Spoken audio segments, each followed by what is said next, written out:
आज की शाम वहां मौजूद सभी मेरे भारतवासियों को मैं प्रणाम करता हूं। मैं फ्रेंड्स ऑफ इंडिया सोसाइटी का अभिनंदन करता हूं। उन्होंने भारत में हो रही घटनाओं के प्रति जागरूकता दिखा करके लोक शिक्षा का, लोक चेतना का भरपूर प्रयास किया है। मैं अमेरिका में रहने वाले भिन्न भिन्न समाजों का भी आभारी हूं कि आपने गुजरात विजय को और भारत की हकारात्मक राजनीति को एक उत्सव के रूप में मनाने का फैसला किया। और एक प्रकार से वो सभागृह छोटा क्यों न हो, लेकिन एक लघु भारत, भारत के कोने कोने से आए हुए लोग वहां मौजूद हैं। मैं इस लघु भारत के दर्शन सैटेलाइट के माध्यम से करने का सौभाग्य प्राप्त किया है। मैं अपने आप में एक धन्य का अनुभव करता हूं। भाइयों बहनों, आप हिमाचल के विजय का उत्सव मना रहे हो, आप गुजरात के उत्सव का विजय मना रहे हो।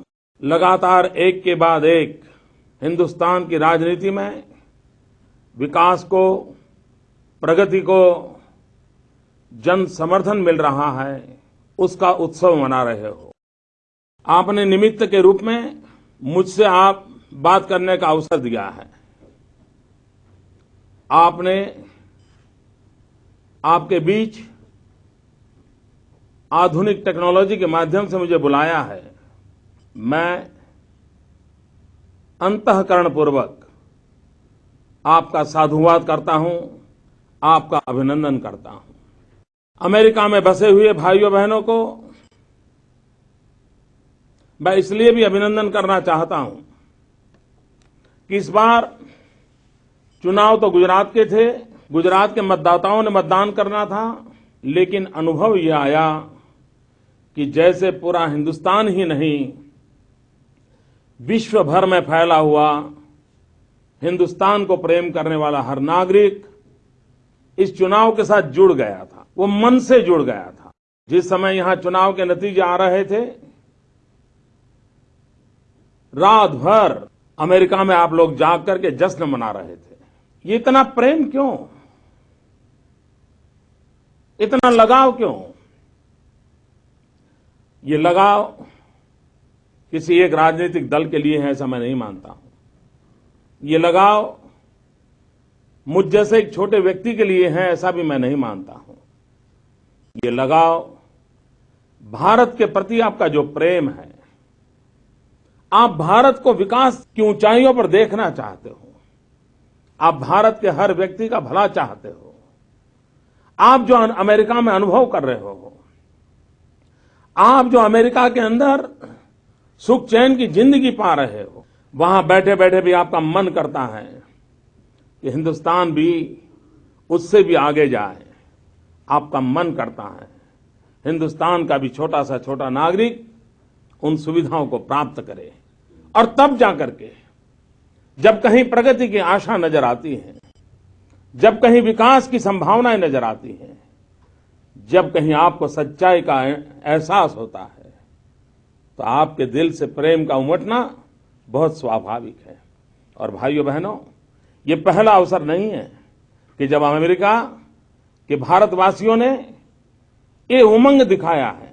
मुझे याद है आपातकाल के दिन 1975 to 77 हिंदुस्तान के लोकतंत्र को दबोच दिया गया था।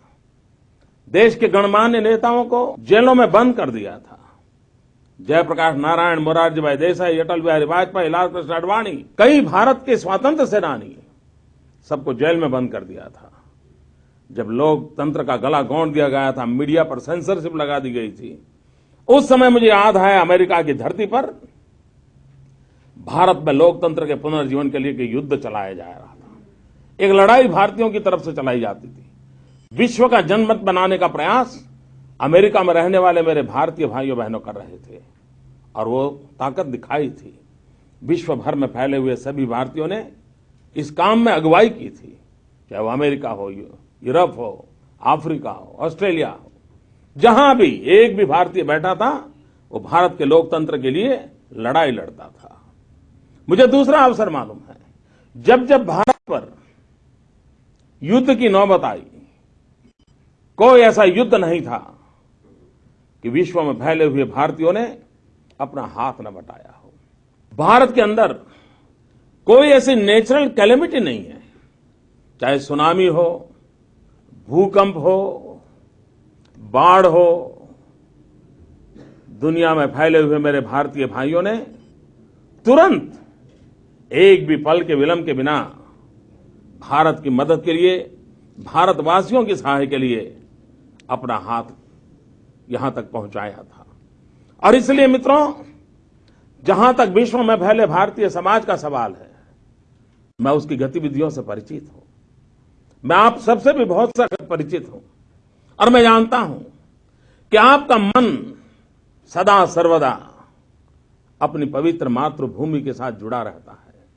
आपकी कर्मभूमि कहीं पर भी क्यों न हो, लेकिन आपका मन ये कहता है कि उस कर्मभूमि में से जो पाया है, जो सीखा है, जो जाना है, जो जिंदगी को बनाने का अवसर मिला है, आपका भी मन करता है कि देश के साथ उसको शेयर किया जाए, देश के साथ उसे जोड़ा जाए।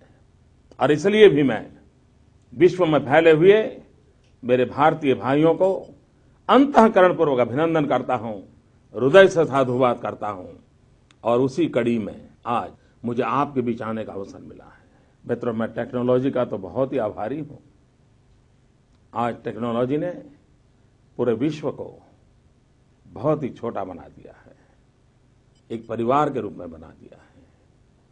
मित्रों, जहां तक इंफॉर्मेशन टेक्नोलॉजी का सवाल है, गुजरात इस टेक्नोलॉजी का उपयोग करने में बहुत ही ऊंचाइयों को पार कर चुका है। हमारा Gujarat state wide area network पूरे एशिया में नंबर 1 पर है। और भाइयों बहनों, आपको जानकर के आनंद होगा कि आने वाले दिनों में हम गुजरात के अंदर गांवों में ब्रॉडबैंड कनेक्टिविटी का एक बहुत बड़ा अभियान चला रहे हैं। शायद 6-8 महीने के अंदर गुजरात के 18,000 गांवों में ब्रॉडबैंड कनेक्टिविटी का काम हम पूरा कर लेंगे। और जब ब्रॉडबैंड कनेक्टिविटी का काम हो जाएगा, तब आप अमेरिका में रहने वाले, दुनिया के किसी भी छोर पर रहने वाले, आप अपने गांव में अपने परिवारजनों से अगर वहां पर वीडियो की सुविधा रखी है आपने, तो जैसे आप मुझसे बात कर रहे हैं, आप अमेरिका में से अपने गांव में, अपने घर में भी वो बात करना आपके लिए संभव होगा। अगर आपको वहां रहते रहते मन कर जाए कि आपके भतीजे को कुछ पढ़ाना है, तो आप अपने घर में से हिंदुस्तान के गांव में रहने वाले अपने भतीजे को भी पढ़ा पाओगे। लॉन्ग डिस्टेंस एजुकेशन देना चाहते हो, दे पाओगे। मित्रों, विज्ञान का उपयोग गांव को मिले, गरीब को मिले, किसान को मिले, उस दिशा में एक बहुत बड़ा कदम गुजरात ने उठाया है। और उसका लाभ आने वाले दिनों में आपको मिलने वाला है। और आप जानते हो, मैं जब ब्रॉडबैंड कनेक्टिविटी की बात करता हूं, तब टेक्नोलॉजी की दृष्टि से मुख्यमंत्री के पास जितनी सुविधाएं उपलब्ध हैं, वो सारी सुविधाएं मेरे गुजरात के गांव के सामान्य आदमी तक पहुंचाने का मेरा प्रयास है। क्योंकि विज्ञान, टेक्नोलॉजी जीवन में बहुत बड़ा बदलाव लाता है। मित्रों, मैं ई गवर्नेंस की ओर इसलिए बल देता रहा हूं कि वो इफेक्टिव गवर्नेंस है, इजी गवर्नेंस है, इकोनॉमिकल गवर्नेंस है, और साथ साथ टेक्नोलॉजी से ट्रांसपेरेंसी भी आती है।